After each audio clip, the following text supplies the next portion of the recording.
Olá, meus queridos, como estão vocês? Lembra de mim, professora Camila, de Geografia, professora do Colégio Técnico de Limeira? Pois então, meus amores, voltamos. Hoje estou em um ambiente diferente porque, na verdade, hoje não sou eu que vou dar essa aula. A aula é minha? A aula é minha. Mas hoje a aula tem convidados especiais. Hoje quem vai dar aula para vocês é a aluna Mariana e o Leilson. Eles são formandos em Geografia, né? Estão se formando em Geografia pela Unesp e estão fazendo estágio com a professora aqui que vos fala. Olha que azar deles, hein? Não tinha mais ninguém, coitadinhos, tiveram que cair comigo mesmo. E aí eles fizeram uma aula fantástica sobre fronteiras agrícolas, ou o avanço das fronteiras agrícolas. Vocês vão ver que a aula tá maravilhosa. E é assim a gente encerra o nosso ciclo, o nosso tema, né, a nossa temática sobre agropecuária brasileiro, tá certo? Bom, junto com essa aulinha aqui, meus amores, tem umas atividadezinhas que eu vou deixar lá no Classroom pra vocês, tá bom? Não me olhem assim, então não adianta vocês ficarem com cara de ódio pra mim, não. Vai ter atividade, tá bom? Tem atividade. É isso, tá bom? Gente, beijo pra vocês, assistam a aula aí, depois vocês falam pra mim se ficou legal ou não, ou se vocês tiverem alguma dúvida, tá certo? Tchau, tchau. Olá, olá a todas e todos. Olá, boa noite, ou boa tarde, ou bom dia. Eu sou a Mariana Eu sou o Leilson. e agora a gente vai dar uma aula para vocês. Eu vou explicar essa invasão aqui no canal da Camila. Eu e o Lê, nós fazemos faculdade, né? Nós somos estudantes de graduação do curso de Geografia na Unesp, no campus de Rio Claro, aí do ladinho de Limeira, talvez tenha algum pessoal aí das vans, né? E nós estamos quase no último ano da faculdade e a gente tem que fazer, conforme vai passando os anos, algumas atividades em escolas com professores de geografia já formados, né? E esse ano a gente está fazendo o nosso estágio, nosso acompanhamento com a professora Camila. Uma das nossas propostas é ter essa intervenção aí com vocês. E então a gente preparou uma aula aqui, seguindo a programação da professora, e esperamos que vocês gostem, que seja útil nos seus estudos, né, e nas suas reflexões. Bom, então o tema da nossa aula é da expansão da fronteira agrícola. Como vocês estão aí há algumas semanas, né, estudando sobre a questão da agricultura, agropecuária, de acordo com os vídeos lá, né, e as atividades que a professora propôs, vocês fizeram uns sites muito legais também, a gente viu, e então agora a gente propõe essa reflexão aqui para vocês sobre a expansão da fronteira agrícola no Brasil. Para a gente começar a falar disso, vamos pensar um pouco sobre a própria expansão, né? Para a gente entender o porquê que essa aula é interessante, deve ser interessante, né? Afinal, quando a gente pensa em fronteira, o que vem à mente? Fronteiras são as bordas, os limites, é aquele espaço onde termina um determinado território e começa outro. Quando termina uma certa extensão, né, de uma área que tem alguma coisa em comum e começa outra. Quando a gente fala da expansão da fronteira agrícola, a gente não está falando de uma coisa no vácuo, né? A gente está falando de algo concreto aqui no solo brasileiro. Logo, é uma expansão da fronteira sobre alguma outra coisa concreta, sobre algo que já está lá, seja vegetação, seja populações, seja outro tipo de plantações ou de cultivos, né? Mas, querendo ou não, isso é um movimento, né? Um movimento no espaço interessante para a geografia estudar e causa uma série de consequências, sejam elas positivas, negativas. Vamos tentar entender agora, então, esse processo, né? Quando a gente pensa na expansão da fronteira agrícola no Brasil, é importante a gente ter em mente que esse é um processo também natural do desenvolvimento da própria sociedade brasileira, de qualquer outra sociedade, né? ao longo do tempo, dependendo do desenvolvimento, da complexidade das sociedades, das suas necessidades. Então, a gente pode dividir em alguns períodos essa, essa expansão, né? Nos séculos iniciais, após o descobrimento, a expansão de fronteiras agrícolas, expansão de exploração pelo homem se deu mais lá pelo litoral, e na área, e principalmente, né, na região sul e sudeste do Brasil, o que estava localizado principalmente a nossa Mata Atlântica, né, que hoje a gente tem apenas alguns resquícios, e nesse momento, caracterizado mais pela agricultura tradicional, que a professora Camila já trabalhou também, a gente tem um marco histórico que a gente pode considerar e evidenciar aqui no ano de 1970, que é a Revolução Verde, qual tem um vidinho ali também, que foi um processo marcado pela modernização e mecanização no campo, de acordo desde de maquinário a insumos, né, tecnologias biogeoquímicas trabalhando juntas, que conseguiu transformar o campo da agricultura no Brasil e no mundo, né, a partir da possibilidade de exploração de novos solos, exploração de novos tipos de semente, alimentos, novos tipos de plantação e de cultivo, novos usos para se dar nisso. A gente pode ver aqui nesse mapa do Brasil, onde evidencia o cerrado, algumas periodizações, né, dividida a cada 10 anos, e nas direções que estavam se dando essas fronteiras aí até o ano de 2000. E a gente pode ver como o cerrado sempre esteve no meio. Fato esse que resulta nos dados, nos números atuais, da gente ter menos de 20% desse bioma preservado, né, intocado como mata nativa. E quando a gente pensa nisso, nesse desenvolvimento histórico, e principalmente após os processos da Revolução Verde, a gente tem que pensar quais são as motivações, né? Por que esse é um assunto gritante, principalmente na atualidade, que se aprimorou? Por que esse é um processo que se intensificou depois da Revolução Verde a níveis logaritmos? Espero que vocês estejam vendo isso com o Xandão. E aí a gente tem que pontuar, então, que o Brasil ele é um país primário, né? Um país do setor primário, baseado na sua economia, que grande parte da sua renda e da sua interação com o mercado global vem de acordo com as commodities. A professora já pincelou antes que as commodities são as mercadorias de características comuns e combinadas no mercado global, provenientes de cultivo, extração, e que são comercializadas, né, no comércio internacional, seguindo parâmetros de precificação e de venda, né, e de troca, de acordo com os parâmetros internacionais. Logo, os países que vendem, exportam as commodities, não têm muito controle sobre o seu valor, sobre a sua receita. Mas, mesmo assim, é a maior fonte da economia brasileira. As commodities compõem 70% das exportações brasileiras, e elas são divididas entre produtos desde extração de petróleo, minérios, mas pensando na expansão da fronteira agrícola, os principais produtos que o Brasil exporta como commodities, e que também, devido ao investimento histórico que o Brasil teve nessa área, e pelas características climáticas e ambientais do Brasil, em todos os seus produtos que ele mais importa, ele também é um dos principais produtores mundiais.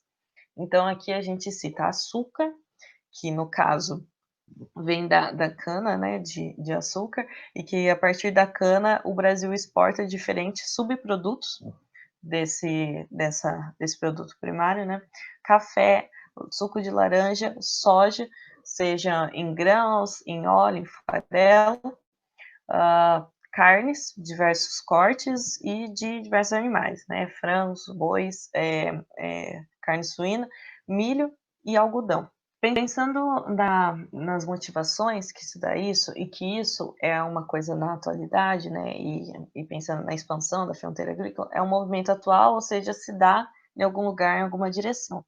Uma das principais direções da expansão da fronteira agrícola na atualidade é na direção da região conhecida como Matopiba. Matopiba é um nome de abreviação que diz respeito à parte dos estados de Maranhão, Tocantins, Piauí e Bahia. Essa área, que ela é ou era predominantemente do bioma do Cerrado, nos últimos anos, principalmente nos últimos 30 anos, ela teve um aumento muito muito rápido e muito expressivo da sua produção e exportação de produtos primários, de commodities, principalmente a soja, seguido do milho, do arroz, do algodão, que é um cultivo muito comum na região Nordeste também, e o feijão. Como a gente viu anteriormente, ele é um dos biomas que compõe, que está sendo atingido historicamente pelas fronteiras de expansão, né, pelas linhas de expansão dessas fronteiras agrícolas. A gente pode ver aqui o fruto do projeto Map Biomas, que é um trabalho com imagem de satélite, a classificação da ocupação do Cerrado em 1985. Já depois de implantação de várias novas tecnologias da Revolução Verde. A gente consegue ver também a comparação dessa mesma área com o ano de 2000 e o ano de 2019. As áreas verdes são as áreas de floresta e as amarelas, áreas de agropecuária. A gente vê a retração da floresta e a expansão das áreas amarelas, né, que são as áreas de agropecuária, e principalmente nos últimos 20 anos. Ou seja, a gente pode perceber o quanto que isso aumentou. Aqui a gente vê em vermelho as áreas que foram comprovadamente transformadas de vegetação natural para áreas não naturais voltadas para a agropecuária, nesses últimos anos, de 85 a 2019. A segunda linha de expansão direcionamento de expansão dessa fronteira agrícola atualmente no Brasil é em direção à Amazônia. Tanto a Amazônia Legal, que também compreende parte do Cerrado e que principalmente no Mato Grosso já está em grande parte ocupado, principalmente pela soja e pelo gado, mas dentro da Amazônia, do bioma amazônico, né, a gente tem as práticas de pecuária extensiva, ou seja, do boi solto no campo aberto, e esse campo que é aberto após o processo de retirada da vegetação nativa, e também, só que em menor número, né, pela agricultura, pela plantação de monocultura, só que devido às características do solo e do clima da região amazônica, que é propício para manter floresta, é um pequeno montante que exige alta tecnologia, né. Esse processo também foi muito viabilizado, porque nos últimos anos teve um aumento intencional, né, da implementação de melhoramento da estrutura viária na região, para o escoamento da produção, seja para os portos, para escoamento da rede viária, né, e também encaminhamento para os compradores no mercado internacional, seja pela construção de rodovias na região. A gente consegue ver que a mesma comparação também para o ano de 1985 e os anos de 2000 e 2019, o quanto a gente percebe que teve uma expansão da área amarelada, que é a área referente a atividades de agropecuária, e entrando, né, nas áreas que são referente à floresta. Em vermelho está evidenciado as áreas que foram comprovadamente transformadas de floresta nativa para áreas não florestais voltadas para agropecuária. E, inclusive, a gente consegue perceber algumas manchas que são cercadas, né, pelos pontos vermelhos, como, por exemplo, essa daqui em amarelo, que é a reserva indígena do Xingu, uma das maiores do Brasil, e que ela está cercada, né, pelas redes, pelos usos da agropecuária, e que por vezes não é difícil encontrar essa atividade lá dentro, né, só que de forma ilegal. E todas as outras manchas menores que a gente vê também são reservas indígenas, parques preservados, que têm a sua proteção garantida na lei. Exatamente. E aí, dentro dessas questões, né, que tem a ver com a proteção ambiental, nós pensamos aí quais que são os impactos, né? Quais são o que essas práticas representam ambientalmente e socialmente, o que esses avanços significam. Aqui nós vamos entrar em alguns debates, né? Vou apresentar para vocês alguns debates que existem, por exemplo, a questão dos agrotóxicos no Brasil.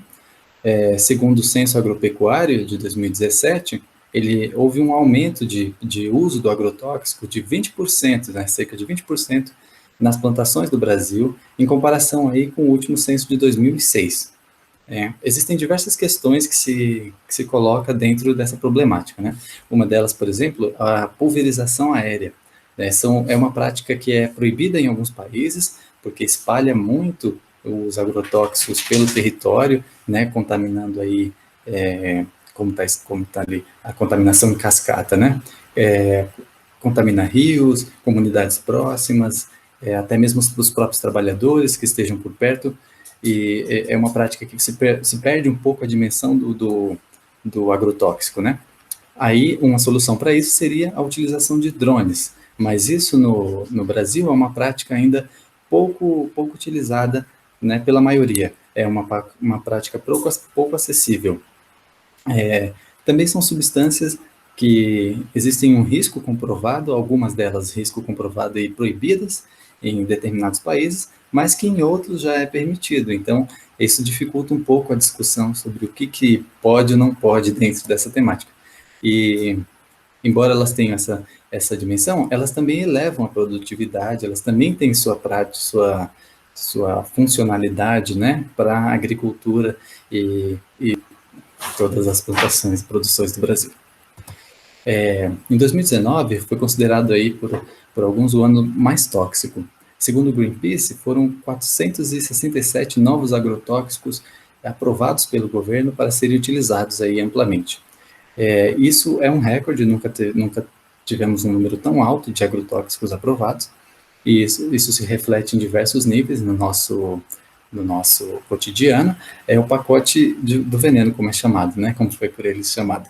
A gente pode ver até nesse infográfico que ele mostra que existe ainda um resquício de agrotóxico nas frutas, nos legumes, nos grãos que nós consumimos no nosso dia a dia, e que eles ficam ali presos a esses produtos, mesmo após a sua colheita, né?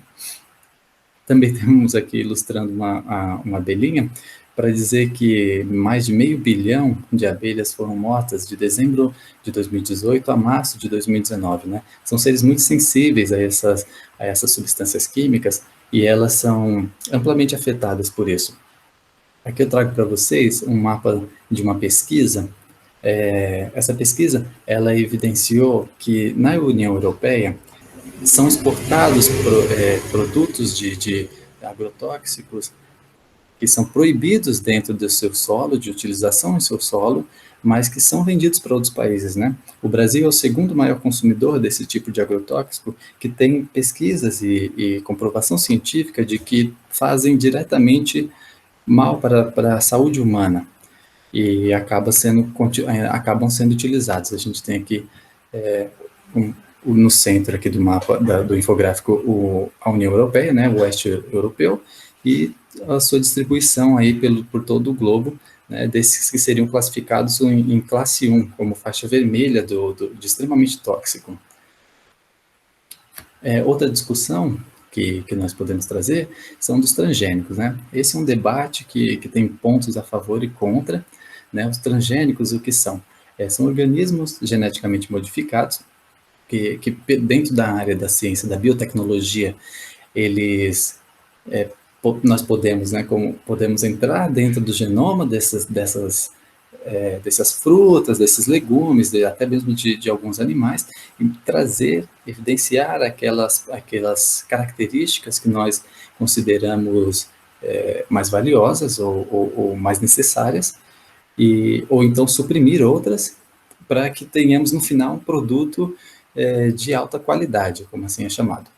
Né? Então, eles podem elevar a propriedade do produto, aumentar a sua produtividade nas plantações, diminuir também o uso de agrotóxicos. Né?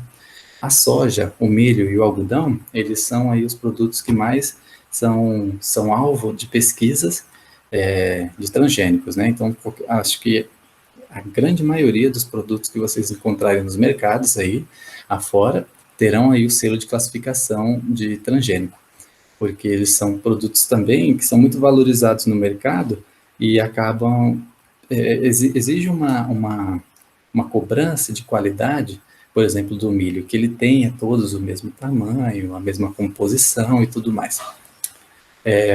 Dentro dos pontos a favor, nos transgênicos eles prometem resolver aí o problema da fome do mundo, né?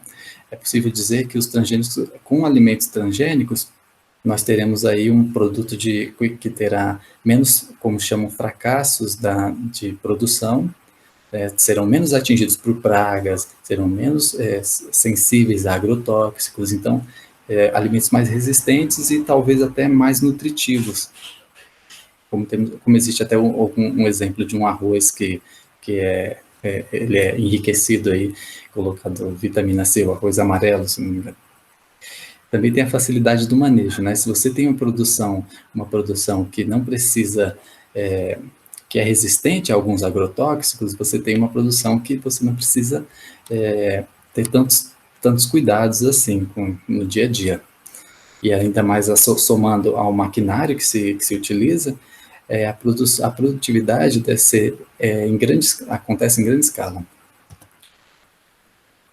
Os pontos contra a discussão dos transgênicos seriam basicamente que essas culturas, essas 3 culturas que eu citei, são monoculturas, né? São os desertos verdes, como nós citamos. E o que seria isso, né?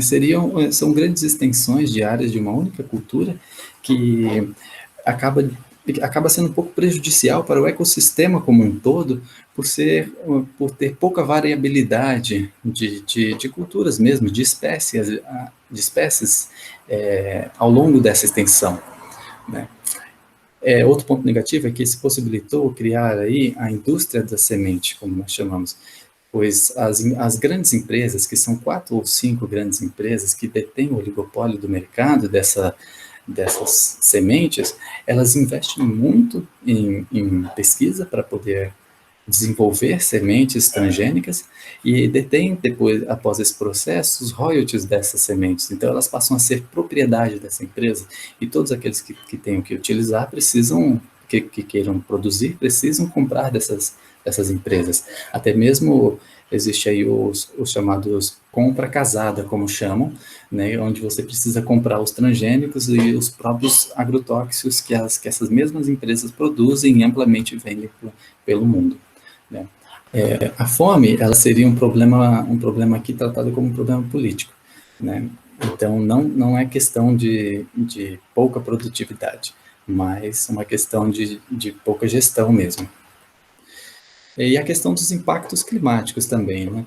Existe um debate acerca dos impactos climáticos que toda essa monocultura, esse avanço da fronteira agrícola gera. Nós vimos esse ano aí os avanços de queimadas na Amazônia e também no Pantanal, e isso com certeza gera problemas para a nossa vivência cotidiana. Bom, a questão das alterações, das mudanças climáticas, é um alerta que os cientistas estão nos mandando há muito tempo, né?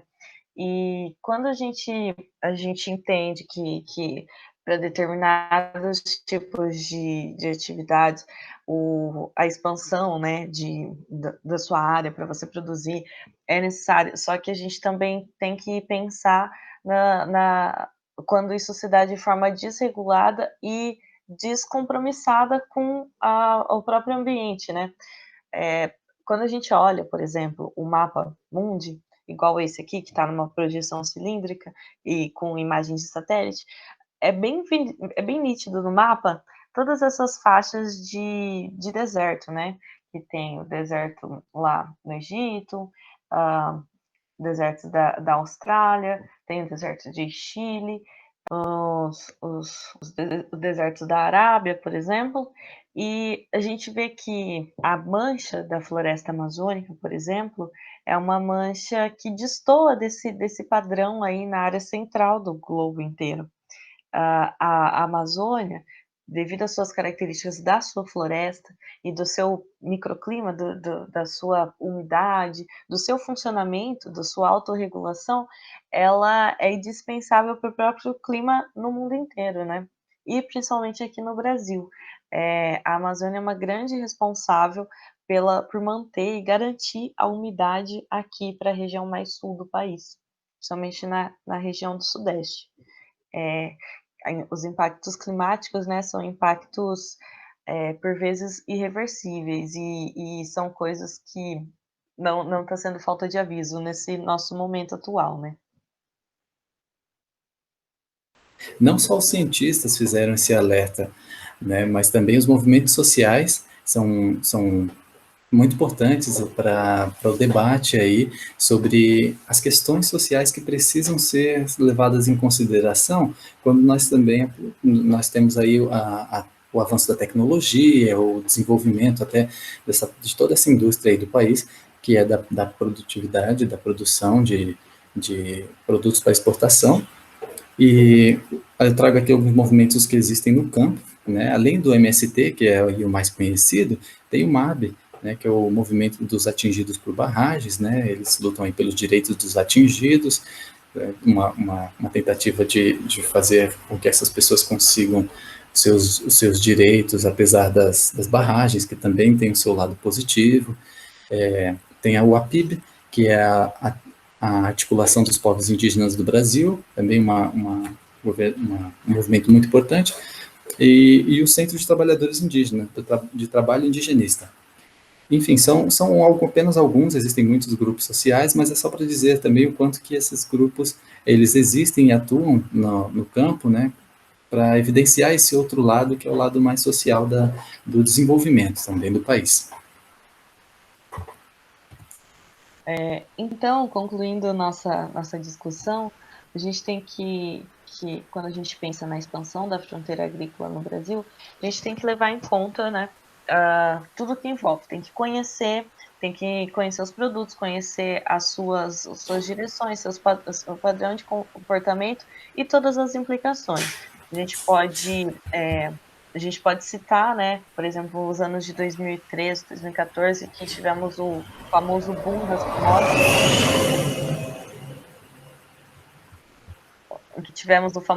das commodities, e nesse período o Brasil conseguiu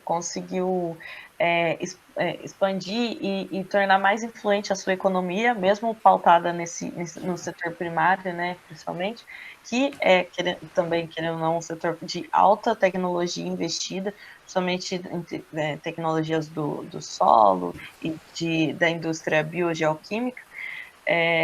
E a partir desse desenvolvimento da economia brasileira, né, a gente ganhou uma super projeção internacional.